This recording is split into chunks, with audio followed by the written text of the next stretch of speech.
Son las 2 de la madrugada. Un guardia de seguridad camina despacio por un complejo de apartamentos en Tampa, Florida. Todo está tranquilo, demasiado tranquilo. Entre las sombras, ve algo que no debería estar ahí. Una figura oscura, casi pegada a la pared, cerca de la puerta de un apartamento.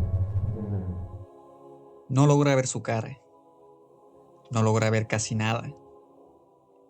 Parpadea y la sombra ya no está. Unas horas más tarde, un hombre va a buscar a su hermano porque su madre lo necesitaba. Toca la puerta. Nadie contesta. Empuja y la puerta se abre sola porque nunca estuvo cerrada con llave. Adentro, el televisor sigue encendido a todo volumen, como si nada hubiera pasado. Pero algo sí pasó, algo terrible. En el cuarto, sobre la cama, encuentra a su hermano y en la pared, escrita con la propia sangre de la víctima, hay una sola palabra: greed, que significa codicia. Nadie sabe todavía qué significa esa palabra. Nadie sabe todavía quién la escribió. Y durante 28 años, nadie lo supo. Este es el caso de Steven Edenfield, un caso que estuvo encerrado y en silencio durante casi 3 décadas antes de que alguien finalmente encontrara la respuesta. Antes de empezar, tengo que decirte algo. Este caso tiene un final real, que se destapó hace muy poco tiempo, después de casi 3 décadas en silencio total. Pero para entender este final, primero tienes que entender cómo empezó todo. Vamos a construir esto pieza por pieza, tal como lo hicieron los investigadores durante 28 años. La noche del 31 de enero de 1997 era una noche normal en Tampa, en un complejo de apartamentos llamado Tampa Racket Club. La gente volvía del trabajo, encendía las luces de sus casas y se preparaba para una noche tranquila de viernes. Steven Edenfield tenía 41 años, vivía solo, en un complejo de apartamentos, y esa noche, como cualquier viernes, salió a cenar con su hermano y su hermana. No sabemos con exactitud qué comieron, ni de qué hablaron, pero sí sabemos algo importante. Fue la última vez que 2 personas que lo querían lo vieron con vida. Nadie en esa mesa tenía forma de saber que el reloj ya estaba corriendo, que en menos de 3 horas uno de los 3 estaría muerto, que otro de los 3 encontraría el cuerpo al día siguiente y que la tercera persona en esa mesa se iría de este mundo años después, sin saber jamás quién le había hecho eso a su hermano. Así de rápido puede cambiar todo. Una cena común, un viernes cualquiera, y después nada vuelve a ser igual. Después de la cena, Steven volvió a su apartamento, pero no se quedó ahí. Antes de medianoche, volvió a salir solo. Nadie sabe bien a dónde fue esa segunda vez, ni con quién estuvo, ni qué hizo durante esas horas. Es un hueco negro en la historia, un tramo de la noche que quedó completamente a oscuras durante 28 años.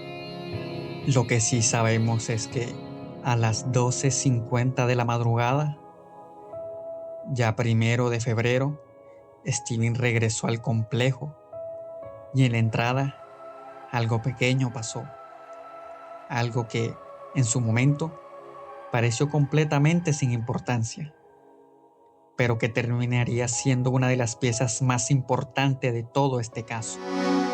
Steven se había olvidado del control remoto para abrir el portón del complejo. Tuvo que hablar con el guardia de seguridad que estaba en la caseta. Le explicó la situación y el guardia lo dejó pasar. Pero pasó algo más. Detrás del auto de Steven venía otro auto. Steven le dijo al guardia que el conductor de ese segundo auto iba con él, que era de confianza. El guardia, sin sospechar nada, dejó entrar a los dos vehículos. Nunca llegó a ver la cara de la segunda persona. Hay algo casi hipnótico en lo simple que fue ese momento. No hubo forcejeo en la entrada. No hubo ninguna señal de alerta. No hubo nada que le indicara al guardia que algo andaba mal. Fue una interacción de segundos. La clase de intercambio que el guardia probablemente haya tenido cientos de veces con cientos de residentes distintos. Un saludo rápido, una explicación breve, una barrera que se levanta y dos autos que avanzan hacia la oscuridad del complejo. Los vecinos, más tarde, contaron algo escalofriante. En menos de una hora desde que Steven volvió a casa, empezaron a escuchar ruidos, golpes, forcejeos y algo peor, gritos pidiendo ayuda. Pero era de madrugada, en un complejo residencial tranquilo, y nadie salió a ver qué pasaba. Nadie llamó a la policía en ese momento. Era solo un ruido más en la noche. Uno de esos sonidos que uno prefiere no investigar cuando está medio dormido. A las 2 de la madrugada, el mismo guardia de seguridad que había dejado pasar a los dos autos estaba haciendo su ronda habitual por el complejo. Fue en ese momento cuando vio algo que después no pudo olvidar. Cerca del apartamento de Steven, una sombra oscura. Al principio pensó que podía ser una planta, un objeto, un juego de luces, pero no. Era una persona, una silueta humana, quieta, casi pegada a la pared, como si estuviese esperando algo o escondiéndose de algo. El guardia no pudo ver la cara, no pudo ver casi ningún detalle, y en cuestión de segundos, la sombra desapareció. Nadie relacionó esa sombra con nada en ese momento. Era solo una figura extraña en la noche. Pero en unas horas, esa sombra se convertiría en el fantasma que perseguiría este caso durante casi 30 años. Al día siguiente, 1 de febrero, la vida de la familia Edenfield cambió para siempre. James, el hermano de Steven, tenía un motivo muy simple para ir a buscarlo esa mañana. La madre de ambos vivía en el mismo complejo de apartamentos y los 3 hermanos se turnaban para cuidarla. Ese día le tocaba a Steven, pero Steven nunca llegó. La madre llamó a James. Preocupada, le dijo que Steven nunca había aparecido, que eso no era normal en él. James intentó llamar a su hermano una vez y otra vez. El teléfono sonaba y nadie contestaba. Y ahí, algo en el pecho de James empezó a apretarse. Esa sensación que todos conocemos, ese instinto que te dice que algo no está bien, mucho antes de que la mente pueda explicar con las palabras. James decidió ir personalmente al apartamento de su hermano. Cuando llegó, tocó la puerta. Nada. Volvió a tocar Nada.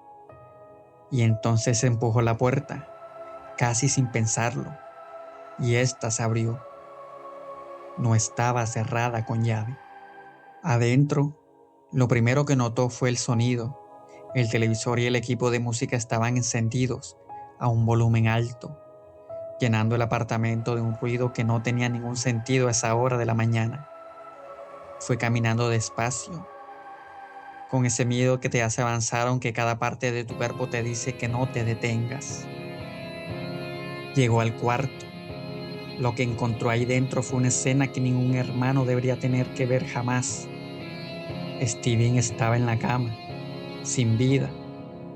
Había señales claras de que había peleado, de que se había resistido con todas sus fuerzas.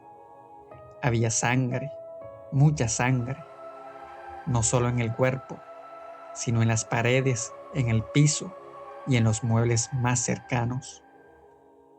Una escena que hablaba sin palabras de una violencia extrema, de una lucha que había durado varios minutos, tal vez más.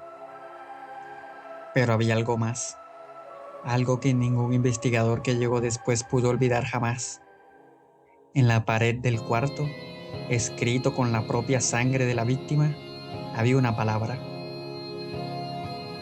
greed. En español, codicia.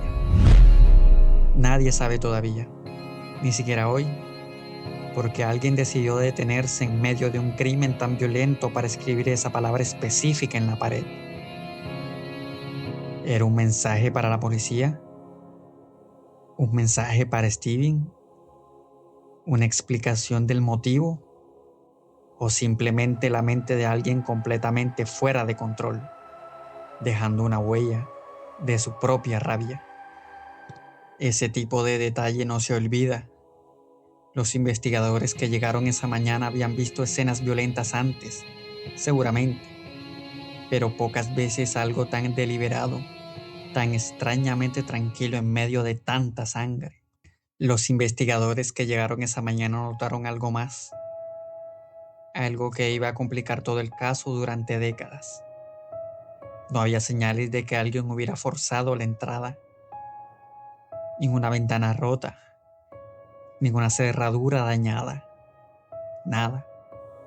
Eso solo podía significar una cosa: Steven conocía a la persona que abrió la puerta. El asesino no había entrado como un ladrón que rompe una ventana en medio de la noche. Había entrado como un invitado. Ese detalle, más que ningún otro, es el que convierte este caso en algo tan perturbador. No hablamos de un extraño al azar, de un desconocido que eligió esa puerta al azar entre cientos de apartamentos del complejo. Hablamos de alguien a quien Steven dejó pasar con sus propias manos la misma noche en que perdería la vida. Alguien que, por la razón que fuera, no le generó ninguna sospecha, ningún miedo, ninguna duda. Ese tipo de traición, la de confiar en alguien que era exactamente lo contrario de lo que parecía, es una de las ideas más difíciles de aceptar para cualquier familia que atraviesa una pérdida así. Es más fácil, en cierto modo, procesar el ataque de un desconocido violento, alguien completamente ajeno a la vida de la víctima. Pero cuando la evidencia apunta hacia alguien conocido, hacia alguien que fue invitado a entrar, la pregunta queda flotando. Es todavía más dolorosa. ¿Quién era esa persona en la vida de Steven? ¿Qué tan cerca había estado de él sin que nadie más lo supiera? Steven Edenfield tenía 41 años que vivía en Tampa, en ese mismo complejo de apartamentos donde también vivía su madre. Y esa cercanía no era casualidad. Steven era el tipo de hijo que se queda cerca de su madre, el tipo de hermano que ayudaba sin que se lo pidieran dos veces. Su madre necesitaba cuidados, y los tres hermanos, Steven, James y su hermana se repartían esa responsabilidad entre ellos. Y según contaron los investigadores años después, Steven era el que más cubría a los demás. Si su hermano o hermana no podían ir un día, Steven aparecía sin quejarse, sin hacerlo sentir como una carga. Simplemente iba. Ese pequeño detalle, el de cubrir a los demás cuando hacía falta, terminó siendo la razón exacta por la cual su cuerpo fue encontrado tan rápido. Si Steven no hubiera sido esa clase de persona, si no hubiera tenido esa relación tan cercana con su madre y sus hermanos, tal vez su cuerpo hubiera pasado más tiempo sin ser descubierto. Tal vez la escena del crimen se hubiera deteriorado más. Tal vez ciertas pruebas se hubieran perdido para siempre. La familia Edenfield tenía una tradición pequeña, casi invisible para cualquiera de afuera, pero enorme para ellos. La madre había mandado hacer unas pulseras de identificación en oro, una para cada uno de sus 3 hijos. Un objeto simple, sin mucho valor para un extraño, pero con mucho significado enorme para la familia. Un símbolo de unión. Esa pulsera, la de Steven, desapareció esa noche y, como vamos a ver más adelante, ese objeto pequeño, casi sentimental, terminó siendo una de las piezas que la policía usó durante años para tratar de encontrar al responsable. Durante años, cada vez que la policía hacía un llamado público pidiendo información sobre el caso, esa pulsera aparecía mencionada. Un objeto pequeño, fácil de pasar por alto por cualquier extraño, pero que para los investigadores representaba una posibilidad real. Si esa pulsera aparecía algún día en una casa de empeño, en manos de otra persona, en cualquier lugar inesperado, podía ser el hilo que llevara directamente hasta el responsable. Cuando la policía del condado de Hillsborough llegó al apartamento esa mañana del 1 de febrero, se encontraron con una escena que combinaba 2 cosas que rara vez van juntas: una violencia extrema y al mismo tiempo una ausencia total de pistas obvias. Por un lado, la escena hablaba de furia, de una pelea larga, física, cuerpo a cuerpo. Steven no murió de un solo golpe, ni de una sola puñalada. Hubo una lucha. Eso significa que, en algún momento, el atacante probablemente quedó con rastros del enfrentamiento. Sangre que no era de Steven, piel bajo las uñas de la víctima, tal vez sudor. Por otro lado, no había señales de que alguien hubiera forzado la entrada. La puerta no estaba dañada, las ventanas estaban intactas. Eso descartaba casi por completo la teoría de un ladrón cualquiera entrando al azar a robar un apartamento vacío y encontrándose con Steven por sorpresa. No, todo indicaba que Steven mismo había dejado entrar a su asesino, ya fuera porque lo conocía, porque confiaba en él, o porque en algún momento de esa noche decidió que no había ningún peligro en abrirle la puerta. Los investigadores empezaron a reconstruir la escena centímetro por centímetro. El televisor y el equipo de música seguían encendidos cuando James encontró el cuerpo, algo que sugería que la música o el ruido de fondo pudo haber ayudado a que los vecinos no distinguieran bien los sonidos de la pelea, o que simplemente estaban puestos porque Steven lo había dejado así antes de que todo empezara.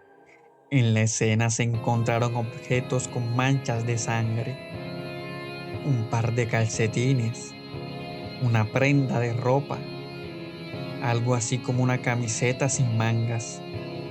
Estas piezas de tela, empapadas de sangre, iban a convertirse, muchos años después, en la clave que resolvería todo este misterio.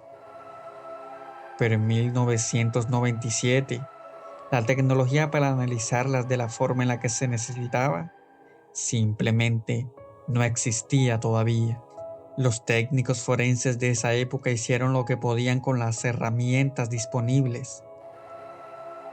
Analizaron la sangre encontrada en una de las prendas y confirmaron algo que ya se sospechaba.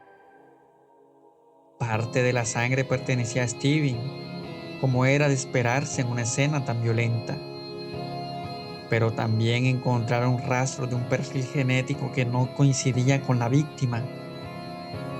Un perfil desconocido, sin nombre, sin cara, sin ninguna base de datos lo suficientemente amplia como para decirles a quién pertenecía. Ese perfil desconocido se guardó, catalogado, etiquetado y almacenado en algún archivo del laboratorio forense del condado. Ahí se quedó, año tras año, como una pregunta congelada en el tiempo, esperando que algún día la tecnología pudiera finalmente darle una respuesta. En 1997, el ADN ya se usaba en investigaciones criminales. Para comparar un perfil de ADN encontrado en una escena del crimen con un sospechoso, necesitabas tener un sospechoso primero. No existían las bases de datos genealógicas masivas que existen hoy. No existía la posibilidad de tomar una muestra de sangre conocida y a partir de ahí construir un árbol genealógico completo para encontrar a la persona.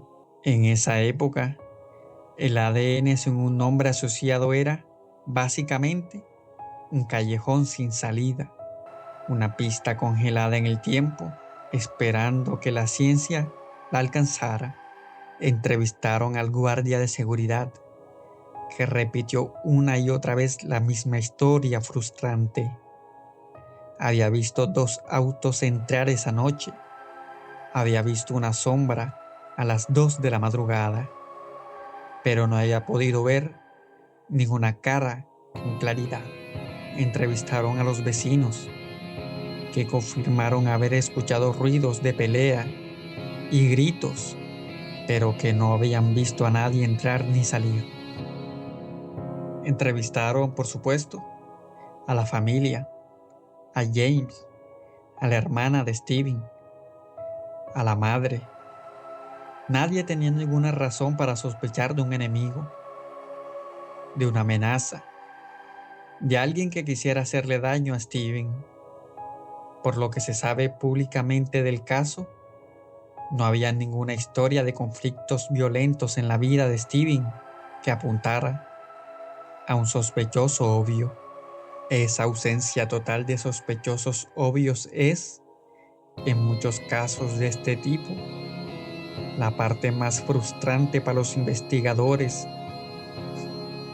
Es mucho más fácil resolver un crimen cuando hay un motivo, cuando hay una persona con antecedentes de violencia, con una razón evidente para haber actuado así.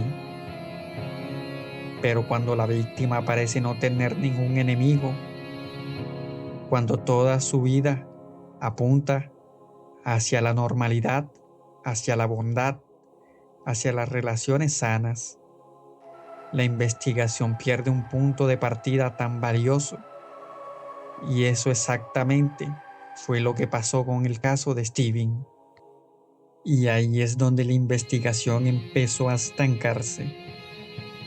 Sin cámaras de seguridad de alta calidad como la que existen hoy, sin una base de datos de ADN que pudiera identificar al dueño de esa sangre desconocida encontrada en la ropa, sin un testigo que pudiera dar descripción clara del segundo auto o de la persona que entró detrás de Steven esa noche, la policía tenía una escena del crimen brutal, un mensaje escondido con la palabra codicia escrita en sangre y prácticamente ningún camino claro hacia un sospechoso. Los meses pasaron y después los años. El caso de Steven Edenfield se fue enfriando, como se enfrían tantos casos cuando las pistas se agotan y la tecnología de la época no da para más.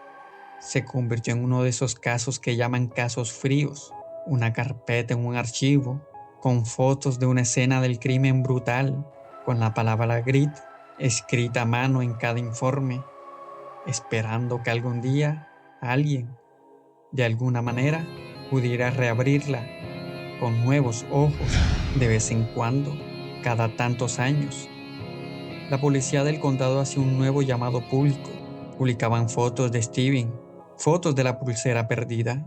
Pedían a la comunidad que si alguien tenía información, aunque fuera un detalle pequeño, se comunicara. Cada llamado traía consigo una pequeña ola de esperanza para la familia y cada vez que ese llamado no llevaba ningún arresto, esa esperanza volvía a apagarse un poco más.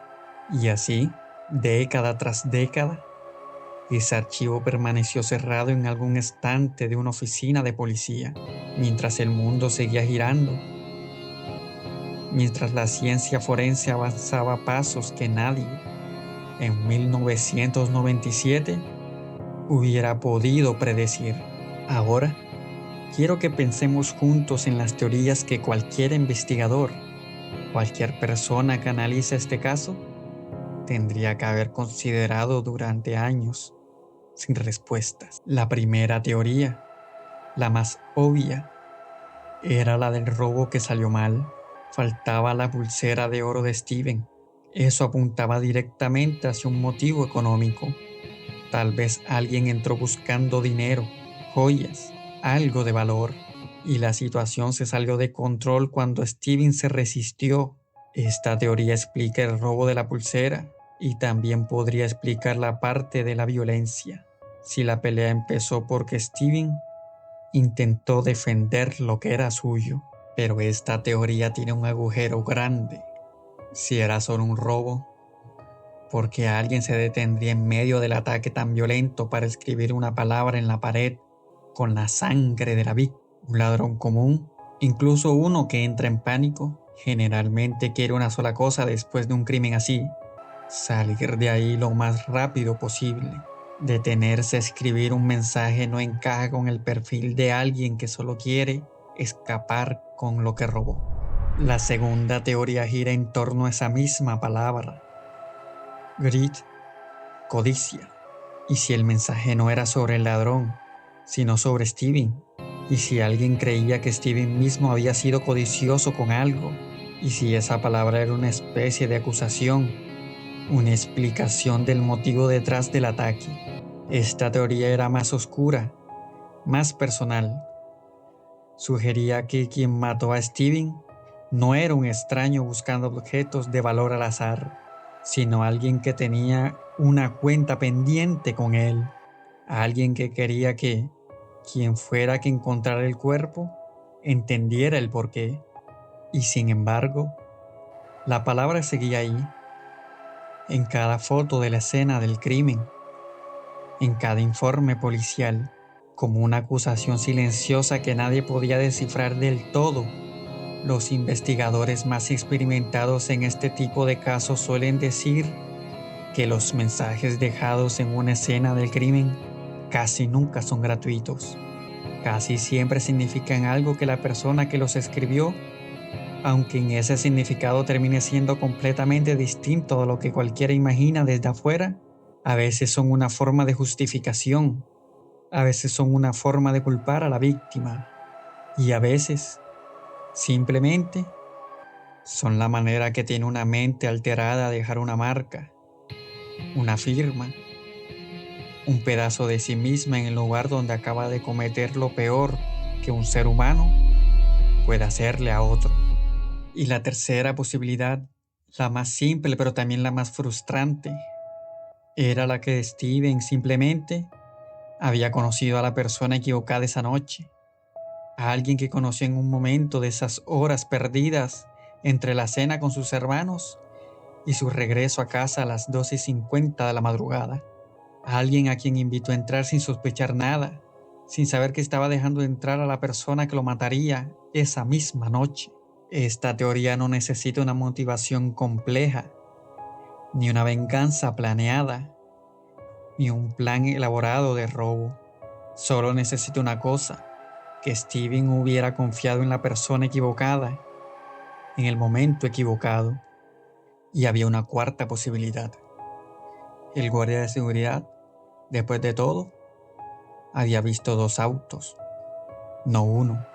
Ese detalle, ese segundo vehículo entrando detrás de Steven, quedó dando vueltas en la investigación durante años, sin que nadie pudiera confirmar del todo su importancia.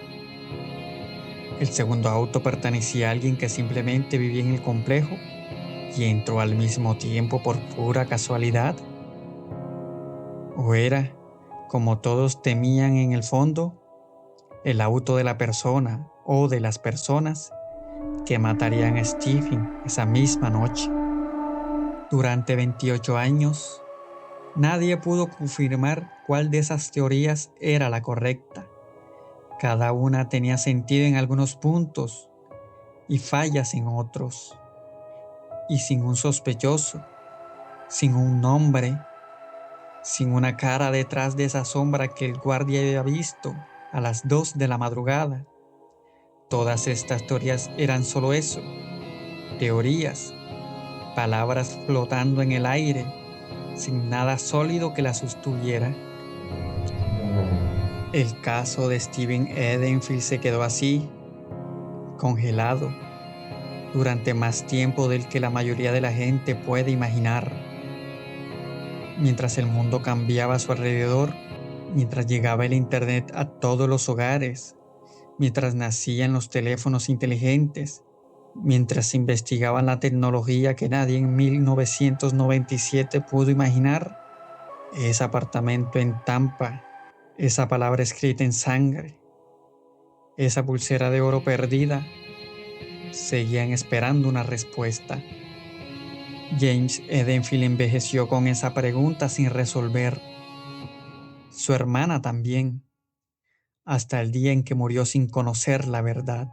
Y la madre de ambos, que había mandado hacer aquellas 3 pulseras de oro como símbolo de unión familiar, tuvo que vivir sabiendo que su hija moriría antes de saber quién le había arrebatado la vida a su hijo. Pero en algún momento, algo empezó a moverse.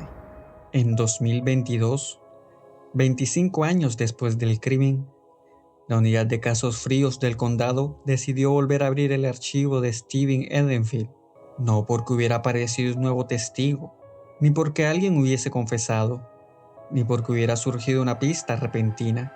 Lo abrieron porque la tecnología, finalmente, había alcanzado al misterio. Durante esos 25 años, la ciencia forense había dado saltos que en 1997 parecían ciencia ficción. Ya no hacía falta tener un sospechoso para poder identificar a alguien a través de su ADN. Ahora existía algo llamado genealogía genética forense, una técnica que toma un perfil de ADN desconocido encontrado en una escena del crimen y lo compara con enormes bases de datos de genealogías, de esas que la gente usa para armar árboles familiares y descubrir de dónde vienen sus antepasados. A través de esas comparaciones, los investigadores pueden encontrar parientes lejanos del sospechoso desconocido y a partir de ahí ir construyendo un árbol genealógico hasta llegar, poco a poco, a una sola persona. Los investigadores del condado enviaron la evidencia guardada durante todos estos años. Esa ropa manchada de sangre encontrada en el apartamento de Steven en 1997, a un laboratorio especializado en ese tipo de tecnología. Y ahí, científicos forenses lograron construir un perfil de ADN completo, algo que en la época del crimen hubiera sido completamente imposible. Esta misma tecnología, la que finalmente resolvió el caso de Steven, es la misma que en los últimos años ha ayudado a resolver decenas de casos fríos en todo el país. Casos que durante décadas parecían completamente perdidos, enterrados bajo el paso del tiempo, y que de repente, gracias a un laboratorio y una base de datos genealógicas, volvieron a tener una esperanza de resolverse. Ese perfil se convirtió en la pieza que faltaba, la sombra que el guardia había visto a las 2 de la madrugada, esa figura sin rostro que había perseguido a ese caso durante décadas. Finalmente tenía algo parecido a una huella digital genética. El equipo de genealogía forense empezó a buscar coincidencias en la base de datos y en 2024, 27 años después del asesinato, encontraron algo que nadie esperaba. Ese mismo perfil de ADN, el mismo que había quedado en la ropa ensangrentada en el apartamento de Steven en 1997, coincidía con el ADN recolectado en un caso completamente distinto, ocurrido miles de kilómetros al norte, en Illinois, un caso de agresión sexual del año 2025. La misma persona cuyo rastro biológico quedó en la escena del crimen de Steven en Florida en 1997 había dejado también su rastro en otro crimen. 8 años después, en otro estado completamente distinto. Y en ese caso de Illinois, sí había un nombre asociado a ese perfil genético: Brandon Gliha. En ese momento, en 2024, los investigadores ya tenían un nombre, pero un nombre no es una condena. Necesitaban confirmar que ese perfil realmente correspondía a Gliha y necesitaban encontrarlo. Resultó que Gliha, para entonces, vivía en Tampa, en la misma ciudad donde Steven había sido asesinado casi 3 décadas atrás. Había estado ahí, viviendo su vida, todo ese tiempo. Los investigadores empezaron a moverse con extremo cuidado. El 22 de enero de 2025, un equipo de detectives logró recolectar de forma discreta una muestra de ADN de Gliha, sin que él supiera exactamente para qué se estaba usando. 9 días después, el 31 de enero, el Departamento de Aplicación de la Ley de Florida confirmó lo que todos sospechaban. El ADN de Gliha coincidía con el perfil encontrado en la escena del crimen de Steven Edenfield, 28 años atrás. Tenían su nombre, pero todavía no lo tenían arrestado. Y entonces pasó algo que parece sacado de una película. El 5 de febrero de 2025, apenas unos días después de que se confirmase la coincidencia del ADN, Brandon Gliha fue arrestado, pero no por el asesinato de Steven. Fue arrestado por un cargo de falsificación completamente sin relación, proveniente de una orden de Illinois. La misma persona que la policía llevaba días tratando de conectar formalmente con un crimen de 28 años atrás, cayó en sus manos por un motivo completamente distinto. Durante el proceso de arresto, cuando lo llevaron a la cárcel para ese cargo de falsificación, los oficiales tomaron otra muestra de su ADN como parte del procedimiento normal, y esa nueva muestra confirmó una vez más que Gliha era uno de los contribuyentes del ADN encontrado en los calcetines manchados en el apartamento de Steven. Con esa doble confirmación, los investigadores de la unidad de casos fríos fueron a hablar con él directamente. Y ahí, Brandon Gliha, después de 28 años de silencio, confesó.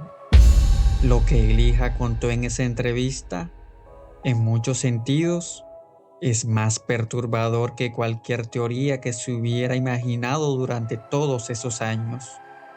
Según su propia versión de los hechos, Esa noche de enero de 1997, un hombre al que Glija conocía solo por el apodo del Chino, lo recogió en un auto oscuro. Los dos se encontraron con Steven esa noche y luego lo siguieron hasta su complejo de apartamentos. Ese fue el segundo auto que el guardia de seguridad vio al entrar detrás del vehículo de Steven. Esa fue la persona a la que Steven, sin saberlo, le estaba abriendo la puerta de su propia casa por última vez. Según lo que contó Glija, Chino lo había llevado ahí con un propósito específico: arreglar un encuentro sexual entre Glija y Steven dentro del apartamento. Después de ese encuentro, Glija dijo que se sintió, en sus propias palabras, violado y enojado, y en algún momento de esa noche escuchó al Chino y a Steven discutiendo en el cuarto, al parecer por un tema de dinero, de pago. Fue en ese momento, según su confesión, que Glija tomó una estatua de porcelana que estaba en la sala y se la lanzó a Steven. Steven lo empujó. Glija respondió con un golpe, y entonces, según su propio relato, Chino apareció por detrás y apuñaló a Steven con un cuchillo. La pelea no terminó ahí. Glija dijo que Chino volvió a apuñalarlo y lo golpeó con un objeto contundente, porque según sus palabras, necesitaban asegurarse de que Steven no pudiera delatarlos y así que terminaran presos. Y en medio de todo ese caos, con Steven ya sin vida, Glija contó que él mismo limpió superficies dentro del apartamento, intentando borrarlo todo, borrar rastros, y que buscó objetos de valor para robar, ya que, según dijo, de todas formas ya estaban ahí. Fue en esa búsqueda, según se cree, cuando la pulsera de oro de Steven, esa misma que su madre había mandado hacer con el símbolo de unión familiar, desapareció del apartamento para siempre. La desaparición de la pulsera de oro que la madre de Steven había mandado hacer para sus 3 hijos como símbolo de unión familiar. El 24 de febrero, después de consultar con la Fiscalía del Estado, Brandon Glija, de 47 años, fue formalmente acusado de asesinato en primer grado con arma y de robo con arma mortal. Quedó detenido, sin posibilidad de fianza, en una cárcel de Tampa, la misma ciudad donde había vivido con toda libertad durante casi 3 décadas después de aquella noche. El jefe de policía del condado, al anunciar el caso, dijo algo que resume perfectamente lo que significó este momento para la familia de Steven: que después de 28 años de espera, finalmente podían tener algo de paz. Pero como dije al principio de este video, no todos en la familia llegaron a escuchar esas palabras. La hermana de Steven, la misma que había cenado con él en su última noche, había fallecido años atrás antes de que se resolviera el caso.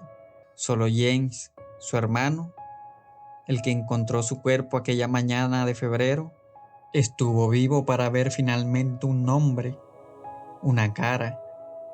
Aunque el caso de Steven Edenfield técnicamente ya se resolvió, todavía queda una sombra enorme flotando sobre toda esta historia. ¿Quién es el Chino? Según la confesión de Glija, esa segunda persona, el hombre que lo recogió esa noche, el que organizó el encuentro con Steven, el que según su relato asestó los golpes finales, sigue siendo, hasta donde sabemos públicamente, una figura sin identificar por completo. Y esa persona, ese Chino, todavía es, en gran parte, un misterio. Al final, la palabra que quedó escrita en esa pared en sangre, grit, codicia, terminó describiendo, sin que nadie lo hubiera planeado así en ese momento, exactamente lo que había motivado todo: un objeto de valor, una discusión por dinero, una pulsera de oro que nunca volvió a aparecer, una palabra que esperó 28 años para que alguien finalmente entendiera todo lo que estaba tratando de decir. Un hombre que quería ayudar a su madre, un guardia que vio a una sombra sin cara, una palabra escrita en sangre que tardó casi 3 décadas en encontrar su verdadero significado. Esa es la historia de Stephen Edenfield.